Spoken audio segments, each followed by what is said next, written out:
ناظرین آپ کا خیر مقدم ہے، آپ کے مسائل کا حل کے ساتھ آپ کی خدمت میں حاضر ہیں قبلہ مفتی محمد اکمل مدنی صاحب ہمارے ساتھ تشریف فرما ہوتے ہیں جو آپ کے سوالات کے جوابات عنایت فرماتے ہیں۔ تو سب سے پہلے ہم چاہیں گے کہ جو آن لائن کوسچنز ہوتے ہیں مفتی صاحب کے پاس، ان کے چونکہ وہ بھی ظاہر منتظر ہوتے ہیں، ان کے جوابات کچھ لے لیں اور پھر آپ کی لائیو کالز دیتے ہیں۔ جی بسم اللہ مفتی صاحب۔ جی ایک یہ بات پوچھی تھی کہ اگر کبوتر اوپر والی ٹینکی میں بیٹ کر دیں تو اس پانی کا کیا حکم ہوگا؟ دیکھیں پاک جانوروں کی بیٹ پاک ہوتی ہے، اگرچہ قابل کراہت ہوتی ہے، پانی میں گر جائے تو آدمی کو نظافت یہ ہے کہ پسند تو نہیں کرتا، لیکن اس سے پانی ناپاک نہیں ہوتا۔ اچھا، تو آسمانی پرندے جو ہیں ان میں حرمت کا حکم یہ ہے کہ جن کے پنجے ہوتے ہیں اور باقاعدہ شکار کرتے ہوں، تو اس میں کوا، چیل، گدھ، باز، شکرا یہ سب شامل ہوں گے، اور جن کے پنجے ہیں لیکن وہ شکار نہیں کرتے ان کی بیٹ پاک ہوتی ہے، اس میں طوطا، کبوتر، چڑیا وغیرہ۔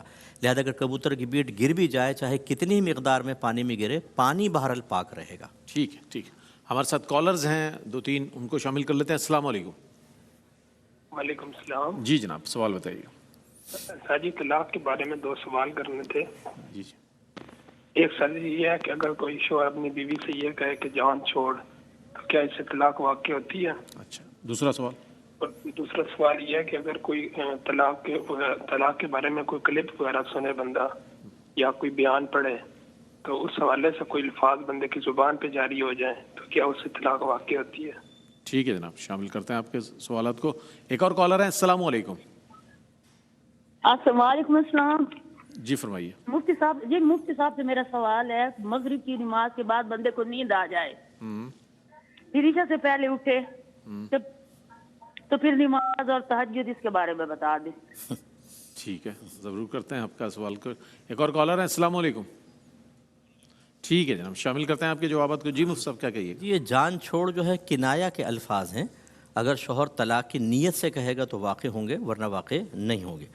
اور انہوں نے کہا کہ میں کلپ سن رہا تھا، کوئی طلاق کے ایسا ذہن میں وسوسہ آیا اور زبان سے الفاظ جاری ہو گئے، تو دیکھا جائے گا الفاظ کیا جاری ہوئے ہیں۔ اگر تو آپ نے یوں باقاعدہ طلاق کے الفاظ کہے اور نسبت زوجہ کی طرف ہو گئی، جیسے شاہدہ نام ہے تو شاہدہ کو طلاق یا میری بیوی کو طلاق، باقاعدہ ایسے نکلے ہیں تو پھر طلاق واقع مانیں گے۔ اور اگر ایسا نہیں ہے، صرف اتنا کہ وسوسہ آیا یا طلاق کا لفظ نکلا لیکن نسبت بیوی کی طرف نہیں کی گئی ہے اور آپ کا دینے کا بھی ارادہ نہ ہو اس کے اندر، تو پھر طلاق واقع نہیں ہوگی۔ اور مغرب کے بعد اگر سو جائیں اور عشاء سے پہلے آنکھ کھل جائے تو بہرحال تہجد کا کوئی تصور نہیں ہے، کیونکہ تہجد کے لیے عشاء کے فرائض ادا کرنے کے بعد تھوڑی دیر سونا یہ ضروری ہوتا ہے، کیونکہ نبی کریم کا یہی معمول تھا۔ تو لہذا اگر پھر بعد میں آپ نے مغرب کے بعد عشاء پڑھی اور پھر آپ نوافل پڑھنا چاہتے ہیں تو وہ قیام اللیل کہلائیں گے، تہجد نہیں۔ تہجد نہیں کہلائے گی۔ ٹھیک ہے، کالرز ہیں ہمارے پاس۔ السلام علیکم۔ وعلیکم السلام۔ جی میرا بھائی۔ اچھا سر، میں پوچھنا تھا کہ ہاف بازو ٹی شرٹ ہو تو اس میں نماز ہو جاتی ہے؟ ہاف بازو جو ہم پہنتے ہیں۔ ٹھیک ہے ٹھیک، ہاف سلیوز جو ہوتی ہے۔ ٹھیک ہے، شامل کرتے ہیں آپ کے سوال کو۔ ایک اور کالر ہے۔ جی جی صاحب کیا کہیے گا؟ جی بالکل ہو جاتی ہے، کیونکہ یہ مرد کے ستر میں داخل نہیں ہے، اور خصوصاً اگر یونیفارم ہو جیسے بچوں کا ہوتا ہے یا نیوی وغیرہ کا ہوتا ہے تو اس میں تو بالکل ہی کراہت نہیں ہے۔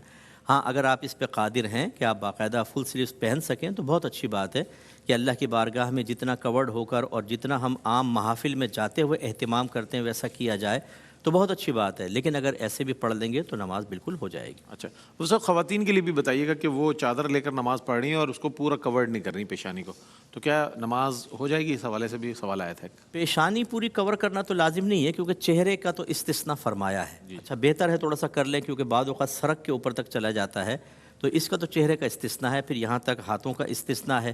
اس میں بھی بہتر ہے کہ اگر دستانے پہن سکے بہت اچھا، یا بڑی چادر لے لیں کہ اندر کور رہے، کیونکہ بعض اوقات نیچے اوپر جاتے ہوئے یہ کلائی کھل جاتی ہے، کلائی ستر کے اندر داخل ہے۔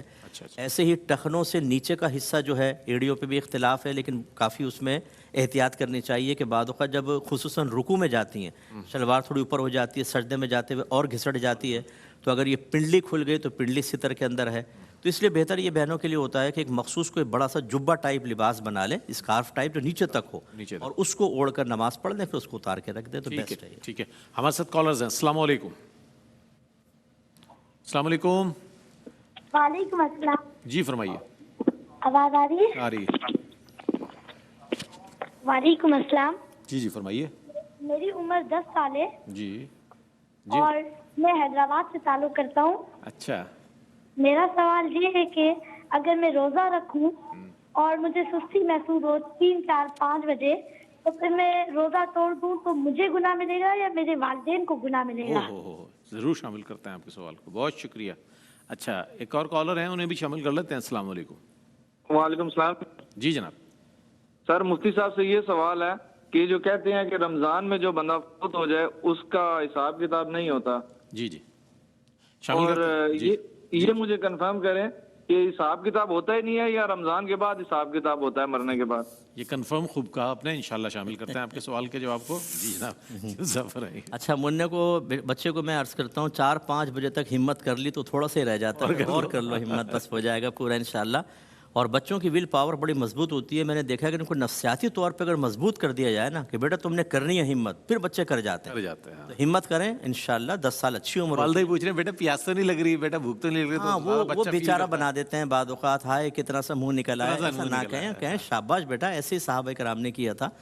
اور دوسری بات یہ کہ خدا نہ خواستہ اگر بچہ روزہ توڑ دیتا ہے تو روزہ توڑنے کا گناہ نہ بچے پہ ہے نہ والدین پر، کیونکہ یہ تو ابھی مکلف ہی نہیں ہے اور نہ اس پر بعد میں قضا ہے، قضا بھی نہیں ہے، قضا بھی نہیں ہے، لیکن بہرحال پورا کرنا چاہیے۔ ہاں یہ دیکھیں کہ بچہ بہت ہی زیادہ اگر واقعی کمزور ہو گیا ہے اور روزہ برداشت کرنا مشکل ہے تو توڑوا سکتے ہیں، کوئی گناہ گار نہیں ہوگا۔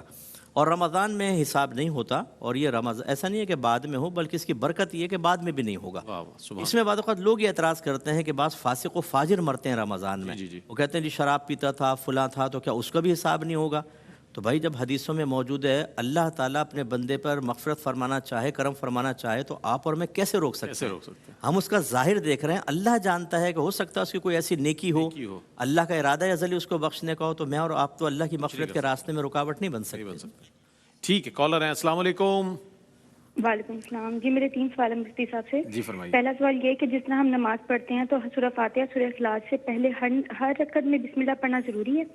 دوسرا سوال میرا یہ ہے کہ جب ہم لوگ عید کی نماز پڑھتے ہیں تو عورتوں پہ فرض نہیں ہے، لیکن ہمارے بڑے کہتے ہیں کہ پڑھنی چاہیے عورتوں کو بھی، تو کیا وہ پڑھنے سے عورت گناہ گار تو نہیں ہوگی؟ کیا نفل پڑھنے چاہیے؟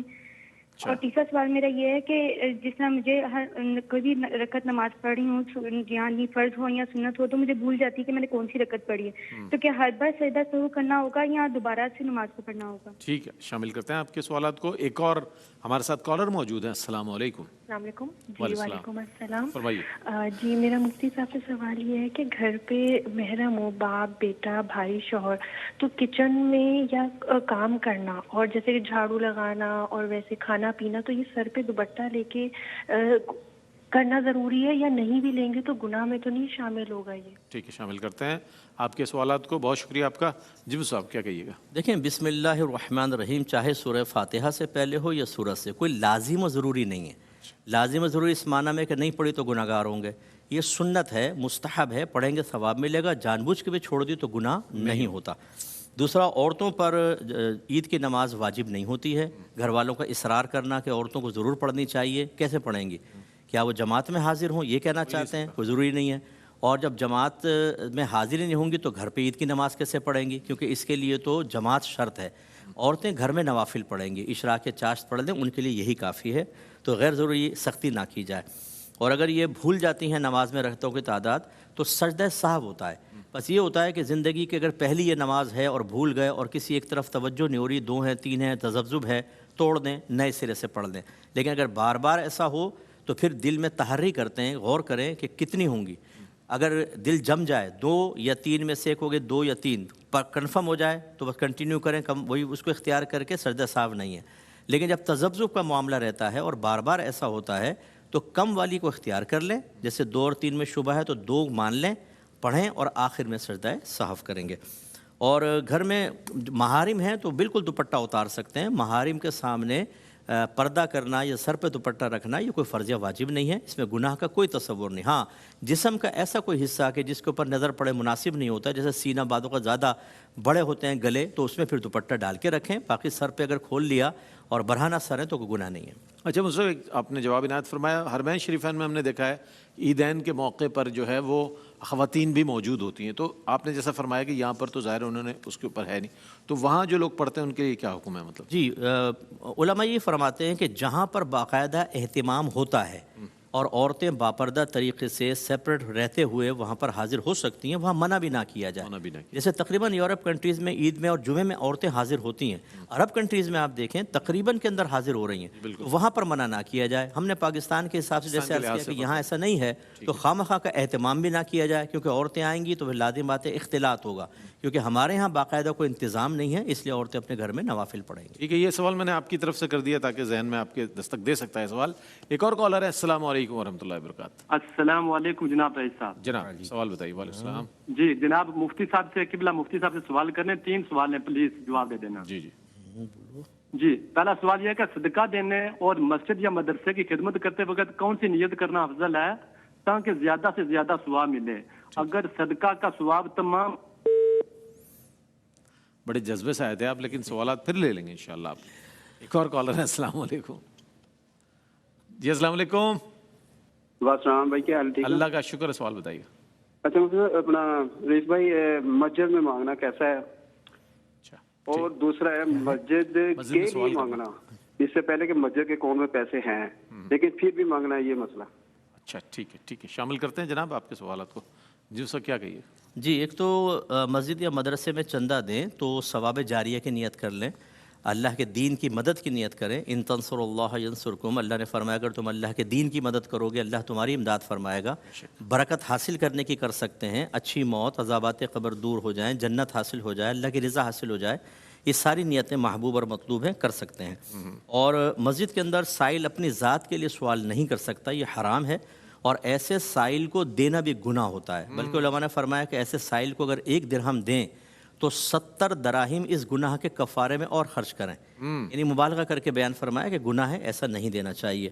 اور مسجد کے پاس اگر چندہ بکثرت موجود ہو تو پھر مطالبہ کرنا مناسب نہیں ہے. پھر پولائٹلی کہہ سکتے ہیں کہ بھئی اگر آپ مزید دینا چاہیں، ویسے مسجد کے پاس ہے، اچھا ہے، کبھی اچانک ضرورت پڑ جاتی ہے تو یہ ہو جائے، یا کوئی خاص ایونٹ ہے اس کے لیے کر لیں. لیکن اگر مسجد میں پہلے بینک بیلنس بہت ہے اور ایسا مانگ رہے ہیں کہ جیسے خالی پڑا ہوا ہے گلہ اور لوگوں کی جیبیں خالی کرانا مقصود ہو، تو کیا فائدہ؟ لوگوں کو آپ لے کے رکھ دیں گے، نہ کہیں استعمال ہوگا، نہ کچھ. بیچارے وہ کسی اور جگہ دے کے کسی اور مسجد میں اپنے لیے ثواب جاریہ کر لیتے، تو یہ مناسب نہیں ہوگا. ٹھیک ہے، کالر ہے. السلام علیکم. جی وعلیکم السلام. سوال بتائیے گا میرے بھائی. جی میرا مفتی صاحب سے یہ سوال تھا کہ میری بیٹی 1 مہینے 2 ماہ کی ہوئی ہے، تو میری مسز نے جو ہے ابھی روزے نہیں رکھے، تو یہ جو 40 دن ابھی چونکہ پورے نہیں ہوئے، تو یہ جو روزے ہیں یہ ان کو بعد میں کس حساب سے رکھنے ہوں گے؟ اور دوسرا یہ ہے کہ 18 سال سے یا 15 سال سے پہلے جو روزے رکھے جاتے ہیں، بعض اوقات بچے 11 12 13 سال سے عمر میں رکھنا شروع کر دیتے، تو وہ شمار ہوتے ہیں کہ یار بعد میں جیسے اس کے خاص جو دن ہوتے ہیں ان میں بھی اگر وہ چھوڑ دیں روزے؟ ٹھیک ہے میرے وہ بھائی، ذرا بتائیے. شامل کرتے ہیں آپ کے سوال کو. بہت شکریہ آپ کا. جی وہ سر. جی جو اس کو بچے کے بعد پیدائش کے بعد بلیڈنگ ہوتی ہے اس کو نفاس کہتے ہیں، اور 40 دن اس کی زیادہ سے زیادہ مدت ہوتی ہے، اور اس میں روزے چھوڑنے ہوتے ہیں، لیکن بعد میں قضا ہے، تو قضا کی نیت سے رکھنے ہوتے ہیں جتنے چھوٹے ہیں. اور جو بچے چھوٹی عمر کے اندر روزے رکھتے ہیں وہ بہرحال وہ نفلی روزے ہوتے ہیں، وہ کسی اور میں شمار نہیں ہو سکتے، وہ نوافل کے اندر ہوتے ہیں. بلوغت کے بعد پھر بعد میں الگ معاملات ہوتے ہیں. ٹھیک ہے قبلہ، آپ تشریف لاتے ہیں اور رہنمائی فرماتے ہیں. سینکڑوں ہزاروں ہمارے کالرز جو ہیں منتظر ہوتے ہیں، اور بہت سارے شامل بھی ہو پاتے ہیں. جو نہیں ہو پا رہے ہیں ان کے لیے یہ ہے کہ انتہائی رمضان تک انشاءاللہ مفتی صاحب تشریف فرما ہوں گے. اس سیگمنٹ میں آپ کے سوالات کے جوابات عنایت فرمائیں گے انشاءاللہ. اگلا جو سیگمنٹ ہے ناظرین وہ ہے اظہار عقیدت کا، جس میں الحاج یوسف میمن کو آج ٹریبیوٹ پیش کیا جائے گا. ایک وقفہ ہے، وقفے کے بعد لوٹتے ہیں ہمارے